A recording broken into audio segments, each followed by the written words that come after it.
Silent to अनरेवल टांग set इस episode की शुरुआत में हमें एक काफी ज्यादा ग्लो करते हुआ बीस्ट दिखाया जाता है, जिसे बाकी के भी सोल बीस्ट ग्रीट कर रहे होते हैं। और ये जो बीस्ट होता है वाकई में काफी ज्यादा सुंदर होता है और यह इसके पास भी थर्ड आई को देख के काफी ज्यादा हैरान होता है, क्योंकि इसकी जो थर्ड आई है वो बिल्कुल इसकी क्रिएशन आई की जैसी है और इसके सिर्फ ओरा से ही मरते हुए बीस्ट भी हील हो रहे हैं। जबकि सिर्फ स्नो एम्परर जो होती है इस चीज को देख के काफी गुस्सा हो रही थी और ये कहती है कि स्काई ड्रीम क्या इसी सोल बीस्ट को तुमने यह के लिए ढूंढा है। जबकि स्काई ड्रीम जो होता है इसके गुस्से को देख के काफी डर के मारे कांप रहा होता है और ये घबराते हुए कहता है कि मैंने तो बस सोल बीस्ट की ब्रीथिंग को ही महसूस किया था, जो कि यह की मेंटल फ्लक्चुएशन से मैच कर रही थी। और हम देखते हैं कि स्नो एम्प्रेस वाकई में काफी ज्यादा गुस्से में आ जाती है, जिसे देख के स्काई ड्रीम जो है दुम दबा के भागने लगता है और स्नो एम्प्रेस वाकई में से पकड़ के काफी जोर से पीटने लगती है और कहती है कि तुम मानो या ना मानो, लेकिन अगर तुम इस सोल बीस्ट को मारते हो तो पूरा ही स्टारडो फॉरेस्ट होगा वो गुस्से में पागल हो जाएगा। और जानते हो ना, ये एक एम्परर ऑस्पिशियस बीस्ट है जिसका सम्मान इस दुनिया के अंदर सभी सोल बीस्ट करते हैं और इसकी तुलना किसी और से नहीं की जा सकती है। और जब ये 1 लाख ईयर सोल बीस्ट देखता है तब कोई और इसे देख भी नहीं सकता है। और इन सारी बातों को सुन के यह भी काफी हैरान होता है और ये कहता है कि आखिर एग्जैक्टली सोल बीस्ट कैसा है। तो आइस एम्प्रेस बताती है कि इसे 3 आइड गोल्डन लायन कहते हैं और ये एक एंशिएंट ऑस्पिशियस बीस्ट है और जैसे बाकी के सोल बीस्ट से कांटेक्ट में आते हैं तो उनका जो ग्रोथ रेट होता है वो डबल हो जाता है और तो इसे सोल बीस्ट हीलर के रूप में भी जाना जाता है। और इसी वजह से ये पूरी दुनिया में सबसे रिस्पेक्टेड एम्परर है। और जहाँ तक इस पूरी दुनिया के अंदर 3 आइड गोल्डन लायन सिर्फ एक लौता है जो कि वर्तमान में ऑस्पिशियस बीस्ट है और यहाँ तक कि इसके पास तो सबसे हाईएस्ट लाइट फीचर भी है। और तभी अचानक से 3 आइड गोल्डन लायन होता है, ये गुस्सा हो जाता है और इस चीज को देख के हैरान होते हुए आइस एम्प्रेस कहती है कि तुमने जरा सा मेरा खतरनाक सा ऑरा रिलीज कर दिया है, तो लगता है कि 3 आइड जिन्माओ ने इसे नोटिस कर लिया है, इसलिए जल्दी से यहाँ से निकलो। और तभी हम देखते हैं कि ये जिन्माओ जो होता है काफी खतरनाक तरीके से अपने ऑरे को रिलीज करने लगता है और यह इसके सामने आते हुए कहता है कि जिसने इस कमजोर से सोल बीस्ट को नुकसान पहुंचाया है वो उस तरफ भाग गया है और मैंने यहाँ पे किसी भी कमजोर से सोल बीस्ट को नुकसान नहीं पहुंचाया है। लेकिन हम देखते हैं कि ये जो बीस्ट होता है काफी ज्यादा गुस्से में होता है और तुरंत यह के पास आ जाता है, लेकिन तभी यह के फोरहेड पे क्रिस्टल सा अपीयर हो जाता है और ये लाइक खेशी जो होता है ये अपनी पावर को इस सोल बीस्ट के चारों तरफ इस्तेमाल करने लगता है और एक तरीके से ये 3 आइड जिन्माओ सप्रेस हो गया होता है। और इस चीज को देखे यह भी हैरान होता है और इलाई केशी कहता है कि यू हाउ ये जो 3 आइड गोल्डन लायन है ये फेट को भी सेंस कर सकता है, इसलिए अपनी वर्चुअल आई को इसके साथ कनेक्ट करो और इसकी थोड़ी बहुत कैपेबिलिटीज को जानो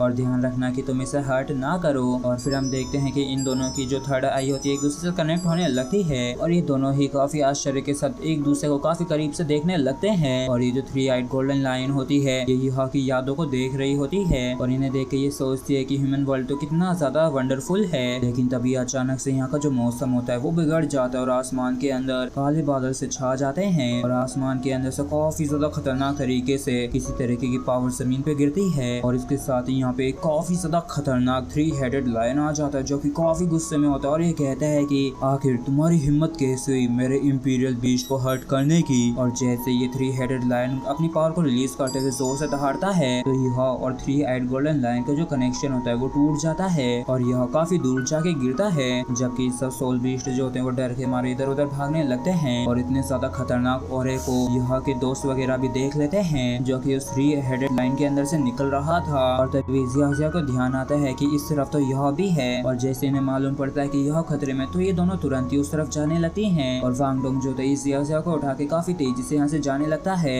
जबकि इस तरफ 3 हेडेड लायन जो है काफी जोर से दौड़ते हुए यह की तरफ ही जा रहा होता है और इस चीज को देखे स्काई ड्रीम भी काफी ज्यादा हैरान परेशान होता है और ये कहता है कि ये तो बिल्कुल भी अच्छा नहीं हो रहा है और ये तो वही है जिसने सबसे पहले मुझे ट्रैप करके एब्जॉर्ब करने की कोशिश की थी और ये तो स्टारडो फॉरेस्ट के अंदर कई सारे सुपर बींग्स में से एक है और टॉप 10 फिर से बीस्टों की लिस्ट में ये 8th नंबर पे भी आता है और इसे रेड किंग कहा जाता है। और तभी हम देखते हैं जो रेड किंग होते हैं काफी खतरनाक तरीके से यह के ऊपर अटैक कर देता है और जैसे ये बीस्ट यह को इंजर्ड करने वाला होता है, लेकिन तभी यहाँ पे लास्ट मोमेंट पे एक बुल बीस्ट अपीयर होता है जो कि इस लायन को पीछे हटने के लिए मजबूर कर देता है और बुल बीस्ट के इतनी जोर के हिट की वजह से ये जो लायन किंग होता है काफी दूर जाके गिरता है। और हम देखते हैं कि ये जो बुल बीस्ट होता है ये असल में और कोई नहीं बल्कि हमारे जुआन लाव होते हैं, जिसे देख के ये रेड किंग कहता है कि ओह तो ये तुम हो। और जुआन लाव जो होते हैं ये कहते हैं कि आखिर तुम्हारी हिम्मत कैसे हुई सेरेक एकेडमी के एक मेंबर को टच करने की और क्या तुमने इस चीज की मुझसे इजाजत ली थी क्या। तो ये जो रेड किंग होते हैं काफी खतरनाक तरीके से अपनी पावर को रिलीज करने लगता है जिस वजह वजह से आसपास की जगह जलने लगती है और ये कहता है कि इंसान, क्या तुझे ऐसा लगता है कि मैं तेरे से डरता हूँ। और इस रेड किंग को इस तरीके से अपनी पावर को रिलीज करता है देख जुआन लाओ जो होते हैं ये भी तुरंत ही अपनी सारी सोल रिंग्स को रिलीज कर देते हैं और वाकई में काफी ज्यादा खतरनाक तरीके से अपनी बियर को पीने लगते हैं और इसके साथ ही ये काफी खतरनाक तरीके से ट्रांसफॉर्म हो जाते हैं और ये वाकई में काफी खतरनाक लग रहे होते हैं, लेकिन ये मांगा में और भी ज्यादा खतरनाक लगते हैं। और मैंने इसकी जो ज्यादातर मांगा है पूरी तरीके से एक्सप्लेन कर दी, तो अगर आप लोग चाहें तो कमेंट करके बता सकते हैं, तो मैं आपको लिंक दे दूंगा जिससे कि आप लोग वहाँ पे जाके देख सकेंगे। जिसके बाद इस रेड किंग और जुआन लाओ को एक काफी ज्यादा खतरनाक तरीके से क्लैश होता है जिससे इतनी पावर रिलीज होती है कि ये जो 3-8 गोल्डन लाइन होता है दूर जाके गिरता है और जुआन लाओ अपनी पावर का प्रदर्शन करते हुए इस रेड किंग को पीछे हटने के लिए मजबूर कर देते हैं और जुआन लाओ इससे कहते हैं कि तुम मुझे हरा नहीं सकते हो। और फिर रेड किंग कहता है कि तुम्हारा जो डिसिपल है वो एम्परर्स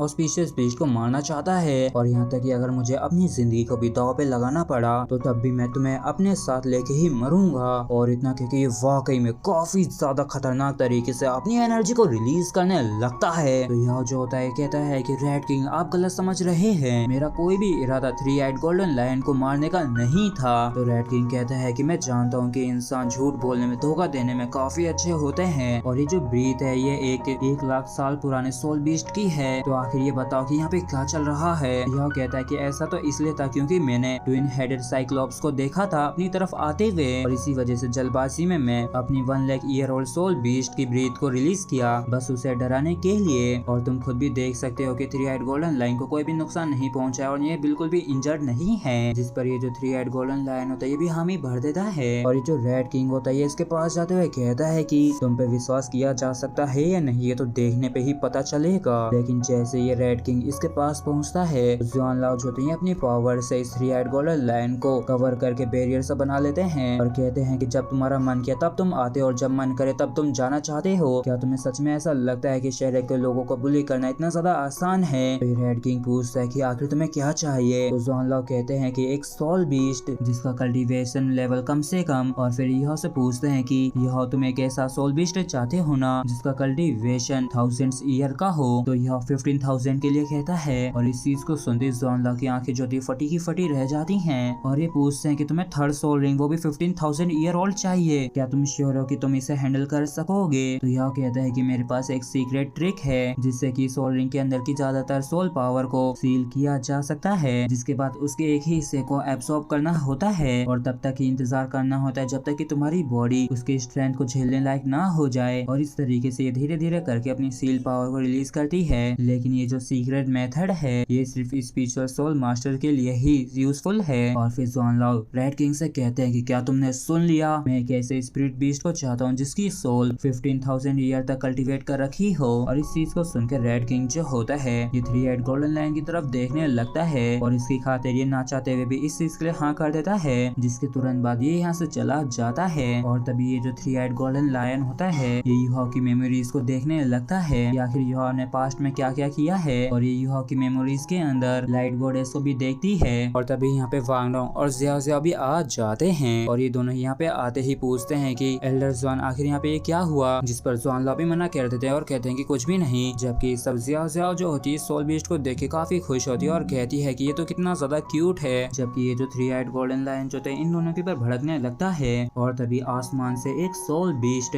जुआन लाओ के पैरों में आके गिरता है, जिसे यहाँ पे रेड किंग लाया होता है। और ये यहाँ पे आते ही कहता है कि चलो ठीक है अब ऑस्पिशियस बीस्ट को जाने दो और तुम लोग अपने साथ इस स्पिरिट बीस्ट को ले जा सकते हो। और इस बीस्ट को देख के जुआन लाओ कहते हैं कि ये तो ज़ीलिंग युआन है जो कि 15,000 ईयर ओल्ड सोल बीस्ट है और वैसे तो इसकी क्वालिटी वैसे थोड़ी सी बेकार है लेकिन चलो कोई ना। इस वजह से इस रेड किंग को भी गुस्सा आ जाता है और तभी हम किसी केव के अंदर थोड़ी सी मूवमेंट होते हुए देखते हैं और उसमें से आवाज जाती है और वो खतरनाक सा जो भी मिस्टीरियस क्रीचर होता है वो कहता है कि क्या तुम अपने वादे को तोड़ने की हिम्मत कर रहे हो। और इसी के साथ फ्रेंड्स हमारा एपिसोड यहीं पे खत्म होता है। अगर आप लोगों को वीडियो अच्छा लगा हो तो प्लीज चैनल को सब्सक्राइब और वीडियो को लाइक करना बिल्कुल भी ना भूलें। Thank you.